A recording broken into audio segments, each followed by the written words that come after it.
Kasus Pulau Rempang. Kasus Pulau Rempang, ini 7 fakta yang wajib diketahui. Maulida Fitriah. Bentrokan aparat dengan warga Pulau Rempang, Batam Kamis, tanggal 7 September tahun 2023. Jakarta, Berita1.com, bentrokan antara warga dengan aparat gabungan dari TNI, Polri, dan Direktorat Pengamanan Aset BP Batam terjadi di Pulau Rempang, Batam, Kepulauan Riau sejak tanggal 7 September tahun 2023. Hal ini disebabkan oleh penolakan pembangunan Rempang Eco City. Meski pemerintah akan menyediakan rumah tipe 45 dengan harga 10 juta rupiah dan luas tanah 500 meter persegi untuk mereka, warga tetap menolak proyek tersebut dan beberapa dari mereka harus dipindahkan. Untuk diketahui, Pulau Rempang, yang memiliki luas mencapai 17.000 hektar akan direvitalisasi menjadi kawasan yang mencakup sektor industri, perdagangan, hunian, dan pariwisata yang terintegrasi.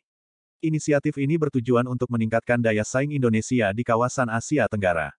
Xinyi Group, perusahaan kaca terbesar di dunia asal Tiongkok, telah menunjukkan minat untuk berinvestasi senilai 11,5 miliar dolar atau sekitar 174 triliun rupiah hingga tahun 2080. Rencana pembangunan Rempang Eco City telah mencuat sejak 2004. Saat itu, pemerintah menggandeng PT Makmur Elok Graha MEG, yang menjadi pihak swasta melalui kerja sama BP Batam dan pemerintah kota Batam. Berikut 7 fakta terkait kisruh yang terjadi di Pulau Rempang. 1. Bentrokan antara warga dan aparat. Bentrok dipicu oleh aparat yang memaksa masuk untuk pengukuran lahan dan pemasangan patok batas di Pulau Rempang. Polisi terpaksa menembakkan gas air mata untuk membubarkan massa. Gas air mata ini juga sampai masuk ke halaman sekolah dan beberapa murid harus dilarikan ke klinik untuk perawatan. 2. Mengerahkan banyak aparat. Dilaporkan sebanyak 1.010 personel gabungan yang terdiri dari Polri, TNI, Satpol PP, dan Ditpam BP Batam dikerahkan menuju lokasi pemasangan patok pada tanggal 7 September. Hal ini dinilai sebagai tindakan preventif dan prediksi sebelum bentrokan terjadi. Polisi juga dikatakan sangat eksesif dan agresif dalam memukul mundur massa menggunakan water cannon dan gas air mata. 3. Warga Pulau Rempang tergusur dari kampung sendiri.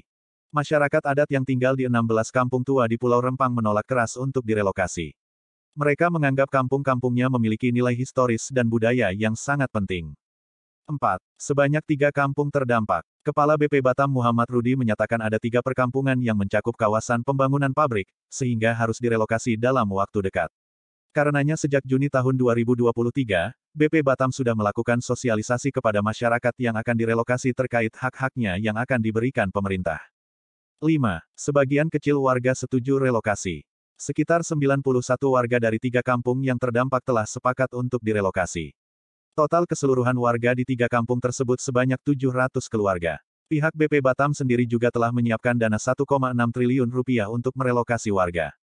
6. Jokowi minta proyek dilanjutkan. Di tengah konflik, Presiden Jokowi meminta supaya proyek pembangunan Rempang Eco Park sebagai proyek strategis nasional tetap dilanjutkan. Jokowi menyampaikan masyarakat tak perlu khawatir akan hak-hak yang mereka miliki ketika sudah direlokasi nanti. Pembangunan ini justru akan memberikan dampak dan manfaat yang baik untuk masyarakat. 7. Keterlibatan pihak asing. Kasus Pulau Rempang ini diduga terdapat campur tangan oleh pihak asing. Hal ini disampaikan oleh Menteri Investasi atau Kepala Badan Koordinasi Penanaman Modal (BKPM), Bahlil Lahadalia. Dia menilai tidak semua negara senang dengan Indonesia jika terus mampu mengelola perekonomiannya dengan sangat baik.